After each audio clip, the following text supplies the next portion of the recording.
सुप्रभात बच्चों, साई राम। और आप सब कैसे हैं? आशा करती हूँ सभी स्वस्थ होंगे। हमारा हिंदी विषय में क्या चल रहा था? क्षितिज हमारी पुस्तक चल रही थी, उसमें काव्यखंड चल रहा था हमारा। काव्यखंड में हमारा सूरदास जी हो गए थे और दूसरे सूर्यकांत त्रिपाठी निराला जी। ठीक है, हम अब तुलसीदास जी पढ़ रहे थे। इसमें राम लक्ष्मण और परशुराम का संवाद चल रहा था, जो कि इन्होंने तुलसीदास जी ने अपने महाकाव्य रामचरितमानस से लिए हैं। इसमें 6 पद हैं, 6 पद में चौपाइयाँ और दोहे हैं। ठीक है, तो आज हम आगे बढ़ते हैं। आज का उपविषय काव्यखंड, प्रकरण राम लक्ष्मण परशुराम संवाद, और कवि का नाम तुलसीदास जी। ये तुलसीदास जी हैं। अब आगे बढ़ते हैं अपने राम लक्ष्मण परशुराम संवाद की ओर। हम एक पद पढ़ चुके हैं, उसमें आपको समझ में आ गए होंगे अच्छे से। आपने पढ़ा होगा फिर से, उसके प्रश्न भी किए होंगे जो मैंने आपको वर्कशीट में दिए हैं। ठीक है, आज हम दूसरा पद लेते हैं। इसमें भी चौपाइयाँ हैं और दोहा है। ये छंद है इसमें, और इसमें क्या रौद्र रस हमें दिखाई देंगे। इसमें कहीं कहीं पर हमें अतिशयोक्ति अलंकार भी दिखाई देंगे। ठीक है, और अनुप्रास अलंकार भी हैं इसमें। अब पढ़ेंगे तो हम देखेंगे कहाँ पर कौन सा अलंकार हो रहा है। और रस तो मैंने बताया रौद्र रस है इसमें। आगे देखते हैं। अब ध्यान से सुनेंगे सभी। आपको भावार्थ वो संदर्भ पता लग गया होगा। संदर्भ कैसे लिखते हैं? प्रस्तुत पद हमारी पाठ्य पुस्तक क्षितिज के राम लक्ष्मण परशुराम संवाद से लिया गया है, जो कि रामचरितमानस से अवतरित है, जिसके कवि तुलसीदास जी हैं। ये हमारा संदर्भ है। प्रसंग में क्या आएगा? प्रसंग में इसमें आएगा कि जब सीता स्वयंवर में राम लक्ष्मण ऋषि मुनि विश्वामित्र जी के साथ आए थे, तो वहाँ पर शिव का धनुष रखा हुआ था, जो कि टूट गया था। तो उसको देखकर परशुराम जी क्रोधित होने लगे, और वहाँ पर लक्ष्मण और परशुराम के मध्य जो संवाद हो रहा है, यहाँ पर हम इस प्रसंग में वही देखेंगे। ठीक है, अब आता है भावार्थ। भावार्थ आप ध्यान से सुनेंगे तभी आप इसको लिख पाएंगे। अब ध्यान से सुनिए। लखन कहाँ हंसी हमरे जाना, सुनहु देव सब धनुष समाना। तो अब यहाँ पर लक्ष्मण जी हंसकर कहते हैं, परशुराम जी क्रोधित हो रहे थे, तो उनकी बातें सुनकर, उनकी जो क्रोध में वे बोल रहे थे, अपने डींगे हाँक रहे थे, तो उनकी बातें सुनकर वे लक्ष्मण जी हंसकर कहते हैं, हमारी जान में तो, हमारी जान में मतलब हमारे समझ में तो, हे देव सभी धनुष एक समान हैं। का क्षति लाभो जून धनु तोरे, देखा राम नैन के भोरे। तो भोरे किसको कहते हैं? धोखे में। नैन मीन्स नए। ठीक है, तो यहाँ पर कह रहे हैं का क्षति हानि, लाभु लाभ। तो यहाँ पे लक्ष्मण जी कह रहे हैं, इस धनुष को तोड़ने में हे देव किसी का क्या लाभ हो सकता है और किसी की क्या हानि हो सकती है। यह तो श्री राम ने नए के धोखे में देखा, और क्या हुआ? छुअट टूट रघुपति हूँ न दोसो, मुनि बिनु काज करिए कतरोसु। तो यहाँ पे लक्ष्मण जी कह रहे हैं कि छुअट टूट रघुपति श्री राम को कहा गया है। यहाँ पे देखिए, रघुपति श्री राम को कहा गया है। तो ये लक्ष्मण जी कह रहे हैं कि श्री राम के छूते ही वो टूट गया, तो उसमें उनका श्री राम का क्या दोष हो सकता है। आप मुनि बिनु काज करिए कतरोसु। हे मुनि, आप बिना काम के ही, काज कहते हैं काम, ठीक है, बिना काम के ही आप इतने नाराज हो रहे हैं। रोसु क्रोध करना या क्रोधित होना। तो यहाँ पे लक्ष्मण जी कह रहे हैं कि हे मुनि, आप बिना काम के ही इतना क्रोधित हो रहे हो, जबकि इसमें किसी का भी कोई दोष नहीं है। बोले चिते परसु की ओरा। तो यहाँ पे अब परशुराम जी कहते हैं, जब लक्ष्मण जी की बात सुनी, परशुराम जी को और अधिक क्रोध आ गया, जैसे किसी ने आग में घी डाल दिया हो, उसी प्रकार से उनकी क्रोध की ज्वाला और भड़क गई है। तो वो कहते हैं, बोले चिते परसु की ओरा। परसु है जो हाथ में वो फरसा लिए रहते हैं ना, तो उसकी ओर देखकर वे बोलते हैं, चिते कहते हैं देखना, चिते देखना, परसु फरसे की ओर, अपने फरसे की ओर देखकर कहते हैं, रे सट, सट कहते हैं दुष्ट को। हे दुष्ट, सुनेहु स्वभाव न मोरा, स्वभाव स्वभाव व्यवहार। तो वो कहते हैं, हे दुष्ट, तुमने मेरे स्वभाव के बारे में नहीं सुना है। अगर तुम मेरे स्वभाव के बारे में सुनते तो तुम ऐसी नादानी नहीं करते जो तुम मेरे से इतनी बहस कर रहे हो, इतने तर्क वितर्क कर रहे हो, तो इस तरीके से मेरे सामने नहीं बोलते अगर तुम मेरे स्वभाव के बारे में जान लेते। बालकू बोली बधऊ नहीं तोई। तो यहाँ पे परशुराम जी कहते हैं, मैं तुम्हें बालक समझ के तुम्हारा वध नहीं कर रहा हूँ, नहीं तो अगर तुम बड़े होते तो मैं तुम्हारा वध कर देता, तुम्हें मार देता। तो मैं तुम्हें बालक समझ के तुम्हारा वध नहीं कर रहा हूँ। केवल मुनि जड़ जान ही मोई। जड़ कहते हैं मूर्ख को। तो परशुराम जी कह रहे हैं कि तुम मुझे एक मूर्ख मुनि समझ रहे हो, जान रहे हो, तुम्हें नहीं मालूम बाल ब्रह्मचारी अति कोही, विश्वविदित क्षत्रिय कुलद्रोही। तो यहाँ पे परशुराम जी कह रहे हैं, मैं बाल ब्रह्मचारी हूँ, अति कोही और अति क्रोधित ऋषि मुनि हूँ, विश्वविदित क्षत्रिय कुलद्रोही और सारे संसार में विख्यात क्षत्रिय कुल का शत्रु हूँ। द्रोही कहते हैं शत्रु को, विश्वविदित सारे संसार में विख्यात, प्रसिद्ध, सारे संसार में प्रसिद्ध विख्यात क्षत्रिय कुल का शत्रु हूँ।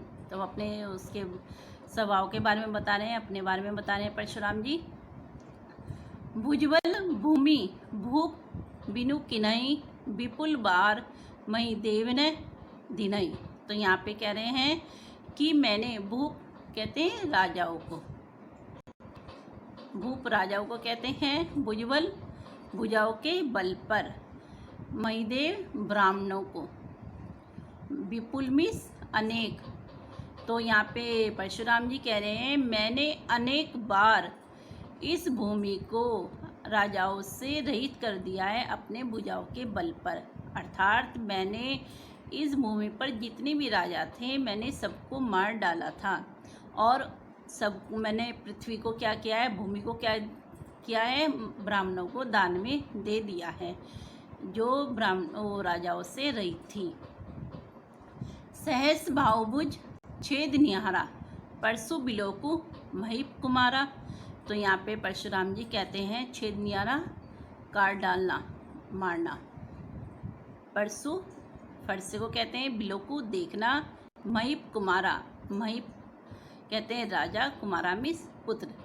हे राजा के पुत्र, तुम मेरे इस फरसे को देखो। इस फरसे ने क्या किया है, सहस भावभुज जो था मैंने उसको भी इस फरसे से मार डाला था।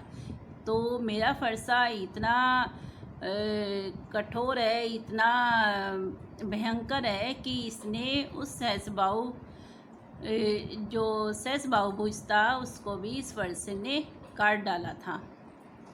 आगे देखते हैं, ये दो है, ऊपर चौपाइयाँ थी। मातु पितई जनी सोच बस, करसी महिष किशोर, गर्भने के अबरग दलन, परसु मोर अति घोर। तो ये दोहा है। तो यहाँ पर परशुराम जी कहते हैं कि हे राजा के पुत्र, महिष किशोर कहते हैं राजा के पुत्र को, महिष मिस राजा, किशोर मिस पुत्र, मातु पिता ही माता पिता। तो यहाँ पे कह रहे हैं परशुराम जी कि तू मुझसे भिड़कर अपने माता पिता को चिंता में मत डाल। तू अपनी मौत को बुला रहा है बार बार मेरे से भिड़कर, और तू अपने माता पिता को चिंता में डाल रहा है। फिर आगे कहते हैं कि मेरा ये फरसा इतना अति घोर है, घोर कहते हैं भयंकर, मेरा फरसा इतना भयंकर है, गर्भने के अबरग दलन, अबरग बोलते हैं बच्चों को, जो गर्भ में पल रहे बच्चे हैं उनको भी यह मार डालता है, काट डालता है। दलन कहते हैं मार डालना या काटना, ठीक है। अब अबरग हो गया बच्चे, गर्भ ने मीस गर्भ में पल रहे। तो यहाँ पे कह रहे हैं कि मेरा फरसा इतना भयंकर है कि जो गर्भ में पल रहे बच्चे हैं उसको भी ये मार डालता है, काट डालता है।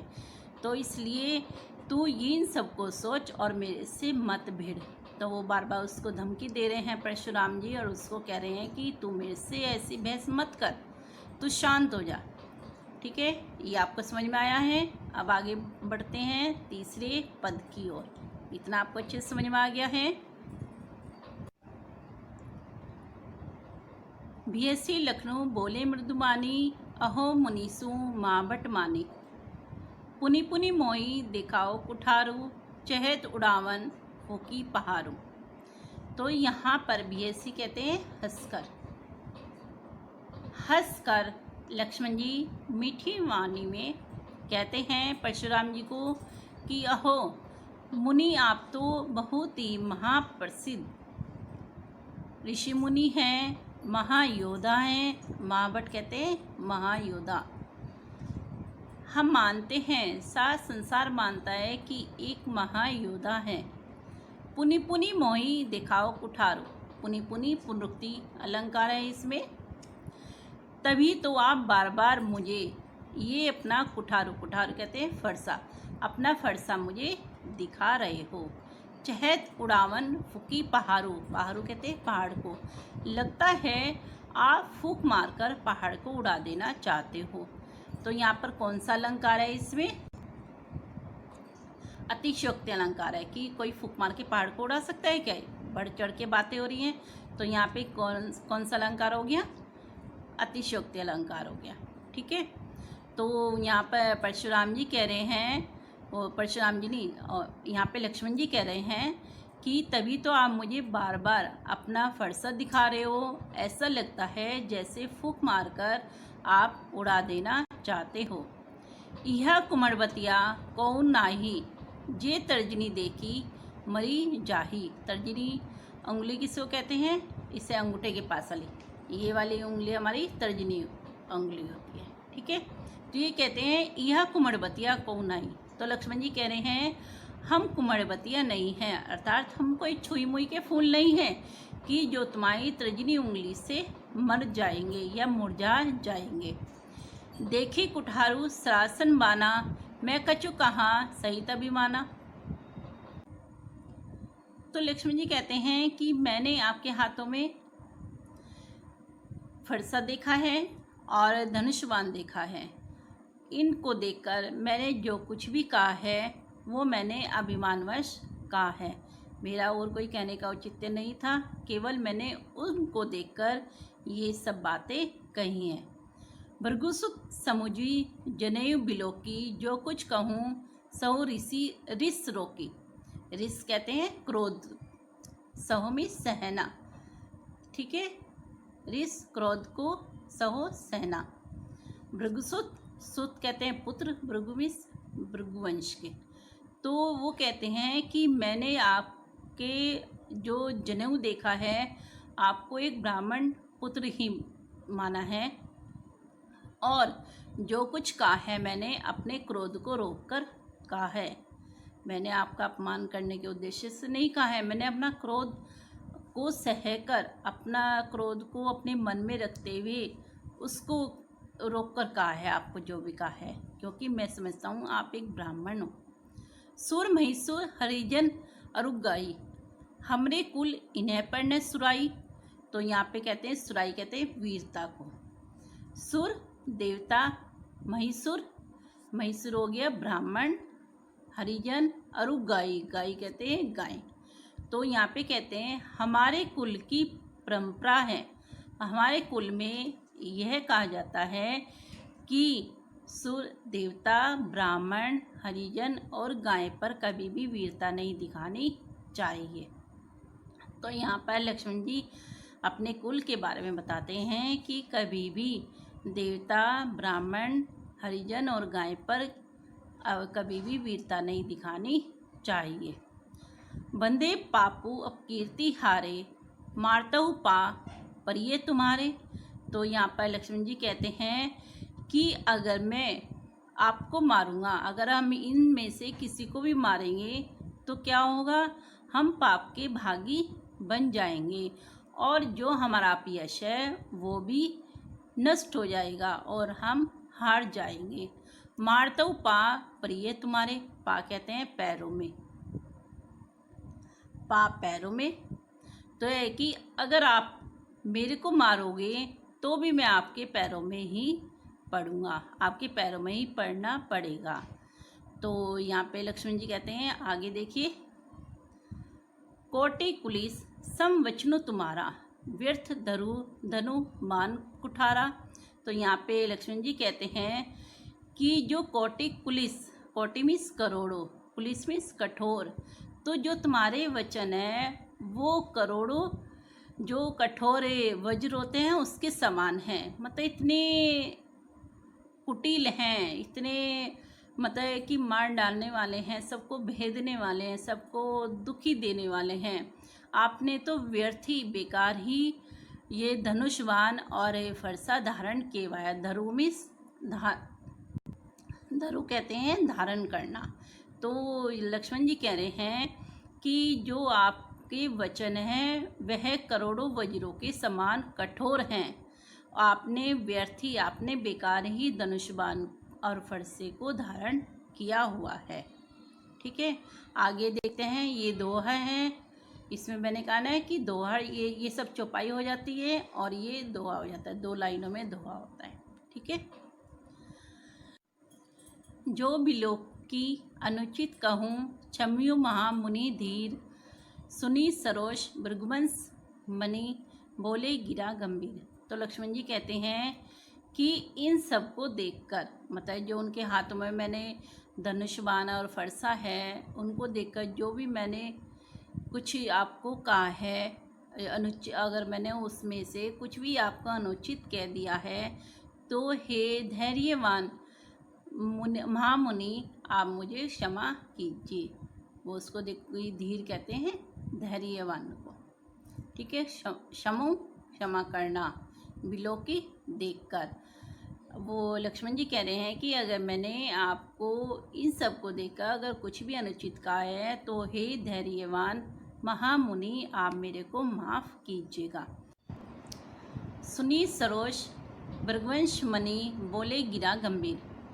तो यहाँ पर जो सरोष है, सरोष कहते हैं क्रोध सहित, गुस्से में कहते हैं। भृगुवंश मणि परशुराम जी को कहा है जो भृगुवंश के थे, और गंभीर गंभीर वाणी में कहते हैं। तो यहाँ पर जब ये लक्ष्मण जी की सब बातें सुनी हैं तो उसके बाद क्रोधित होते हुए जो परशुराम जी हैं वो अपनी गंभीर वाणी में, मतलब है कि अपने जो उन्होंने कहा है वो गंभीर होते हुए कहा, एकदम से आग बबूला नहीं हुए, वो गंभीर होते हुए फिर उसको आगे कहते हैं लक्ष्मण जी को। तो हम आगे के पद में उसको पढ़ेंगे कि क्या कहेंगे वो। तो इतना आपको समझ में आ गया है। आपके 3 पद हो चुके हैं, इसमें चौपाइयाँ हैं और दोहे हैं। आपको समझ में आ गया होगा। आप इनका महाभारत लिखेंगे और जो मैं आपको वर्कशीट दे रही हूँ साथ साथ में आप उसको भी करेंगे। ठीक है, और आगे की वीडियो में मैं आगे ही कराऊंगी। आपके 3 पद और रह गए हैं, इसमें 6 पद हैं। आपके 6 पद में चौपाई और दोहा दोनों मिलेंगे। जैसे इन 3 पद में थे कुछ चौपाइयाँ थी और एक दोहा था, उसी प्रकार से आगे के पद में भी हमारे चौपाइयाँ हैं और दोहा है। ठीक है, आपने ध्यान से सुना तो इसका भावार्थ करेंगे, होमवर्क करेंगे। ठीक है, आगे बढ़ेंगे। अब कल मैं आगे और कराऊंगी। अभी तक के लिए धन्यवाद। साईं राम। खुश रहिए, सुखी रहिए और अपना गृह कार्य अच्छे से करते रहिए। सभी बच्चे समय समय पर अपना गृह कार्य करेंगे। साईं राम।